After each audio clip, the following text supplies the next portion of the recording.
السلام علیکم ورحمۃ اللہ وبرکاتہ۔ محترم ناظرین کرام، سامعین کرام، امید کرتا ہوں کہ آپ حضرات خیریت سے ہوں گے۔ اللہ تبارک و تعالیٰ کا بے انتہا بے پایاں فضل ہے ہم پر، اور اس کی مہربانی ہے، اور اس کا فضل اور اس کی مہربانی ہمیشہ ہمیشہ سے ہو ہم تمام پر۔ لامحدود اور بے شمار درود ہوں میرے اور آپ کے آقا حضرت سیدنا محمد رسول اللہ صلی اللہ علیہ وسلم کے ذات بابرکات پر اور آپ کے تمام آل و اصحاب پر۔ حمد و صلوات کے بعد جیسا کہ آپ کو معلوم ہے کہ پچھلے ویڈیو میں ہم نے سبق نمبر 8 الحیوان، حیوانات کے بارے میں پڑھا تھا، یعنی جانوروں کے بارے میں۔ اب اسی سلسلے کو جاری رکھتے ہوئے اگلا سبق یعنی 9واں سبق ہم پڑھنے جا رہے ہیں، آپ حضرات کے گوش گزار کرنے جا رہا ہوں کہ ہم نے پچھلی ویڈیو میں حیوانات کے بارے میں، جانوروں کے بارے میں الفاظ سیکھے اور اسے استعمال کیا اور اس کے معنوں کو سمجھا۔ اور اب جو ہے 9واں سبق الحدیقۃ، حدیقۃ کہتے ہیں، الحدیقۃ باغ کو، باغیچے کو۔ حدیقۃ واحد ہے، حدائق اس کی جمع ہے، تو باغیچے کو کہتے ہیں الحدیقۃ۔ تو باغیچے میں جو کچھ رہتا ہے اس کے بارے میں جو ہے اس میں بتایا گیا ہے الفاظ کو عربی میں، اور اس کا ترجمہ جانیں گے اور اسے کیسے ہم جملہ بنانے میں استعمال کریں گے یہ بھی جانیں گے۔ آئیے دیکھتے ہیں، سبق شروع کرتے ہیں۔ زہر، سب سے پہلا لفظ ہے زہر۔ زہر پھول کو کہتے ہیں، زہر پھول کو کہتے ہیں۔ اور اس کے بعد دوسرا لفظ ہے جدول۔ جدول سے کہتے ہیں، وہ فہرست کو کہتے ہیں، فہرست یعنی شیڈول یا ٹائم ٹیبل کو کہتے ہیں۔ اور اس کے بعد ہے ورق۔ ورقن کا معنی پتا ہے، اور ورقن کا معنی کاغذ بھی ہے۔ تو یہاں باغیچے کے اندر جو چیزیں ہیں اس کے بارے میں بات ہو رہی ہے، تو ورقن کا معنی جو ہے پتا ہی ہے۔ اور اس کے بعد جو ہے غصن، اس کے بعد لفظ جو ہے غصن ہے، جس کا معنی ہے ٹہنی۔ غصن کا معنی ہے ٹہنی۔ اب اس کے بعد ہے لفظ شجر۔ شجر درخت کو کہتے ہیں، ہم کہتے ہیں جھاڑ۔ اب اس کے بعد لفظ ہے بقرۃ۔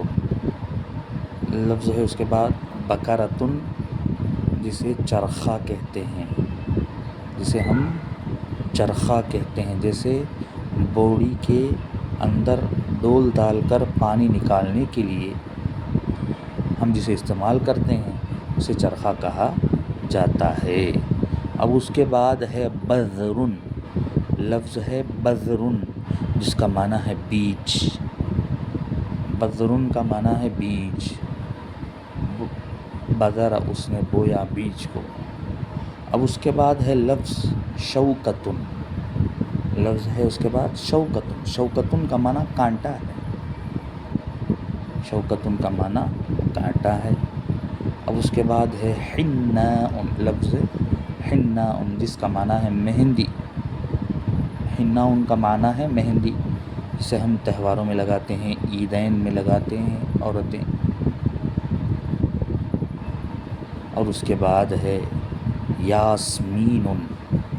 اس کے بعد ہے لفظ یاسمین، ایک پھول کا نام ہے، پھول کا نام یاسمین ہے۔ اس کے بعد ہے لفظ حبل. حبل کا معنی ہے رسی. حبل کا معنی ہے رسی. وَاعْتَصِمُوا بِحَبْلِ اللَّهِ جَمِيعًا، تم تمام کے تمام اللہ کی رسی کو مضبوطی سے پکڑ لو. حبل کا معنی رسی بھی ہے اور رگ بھی ہے. ایک جگہ اللہ تعالیٰ نے فرمایا وَنَحْنُ أَقْرَبُ إِلَيْهِ مِنْ حَبْلِ الْوَرِيدِ، کہ ہم انسان کے دھڑکتی رگ سے بھی قریب، زیادہ قریب. حبل رگ کو بھی کہا جاتا ہے اور حبل جو ہے رسی کو بھی کہا جاتا ہے. اور اس کے بعد ہے لفظ تراب. ترابن مٹی کو کہا جاتا ہے. ترابن مٹی کو کہا جاتا ہے. وَكُنْتُ تُرَابًا، اور میں تھا، مٹی تھا. قرآن مجید کے اندر مثال آتے ہیں. اس کے بعد ہے نحیفن. نحیفن کا معنی کمزور، لاغر، پتلا، دبلا، پتلا. کمزور، لاغر، دبلا، پتلا نحیفن کہا جاتا ہے. اور اس کے بعد ہے سمینن. سمینن کا معنی موٹا ہے.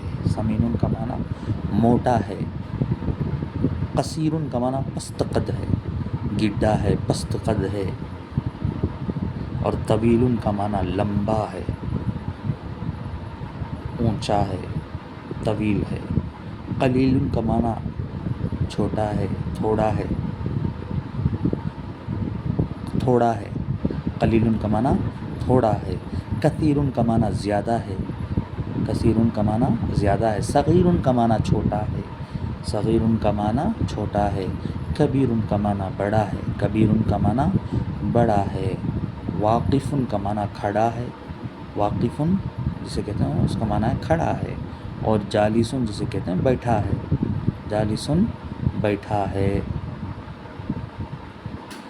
مفتوح کھلا ہے. مفتوح کھلا ہے. مغلوق بند کر دیا گیا ہے. بند کر دیا گیا ہے یا بند ہے.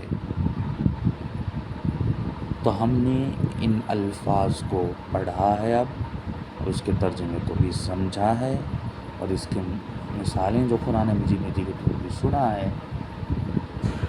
اور اسے جو ہے ہم روز مرہ کی زندگی میں استعمال کریں گے. بات چیت میں دوسروں کے ساتھ عربی میں بات چیت کریں گے تو ہماری عربی اور بھی زیادہ پختہ ہوگی اور نئے الفاظ معلوم ہوں گے.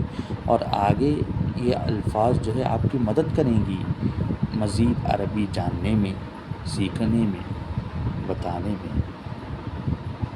تو اللہ تعالیٰ سے دعا گو ہوں کہ پروردگار ہم تمام کو علم نافع عطا فرمائے، اور نقصان دینے والے علم سے بچائیں، تواضع والا علم عطا فرمائیں، تکبر والے علم سے ہم تمام کی حفاظت فرمائیں، عاجزی والا علم عطا فرمائیں، اور اسے حاصل کر کے اس کے کلام پاک کو پڑھ کر سمجھ کر اس کے مطابق عمل کرنے کی اللہ تعالیٰ توفیق عطا فرمائے. پھر ایسی ہی دوسری نئی ویڈیو کے ساتھ میں آپ سے ملوں گا. جب تک کے لیے مجھے اجازت دیں. اللہ حافظ. السلام علیکم ورحمۃ اللہ وبرکاتہ.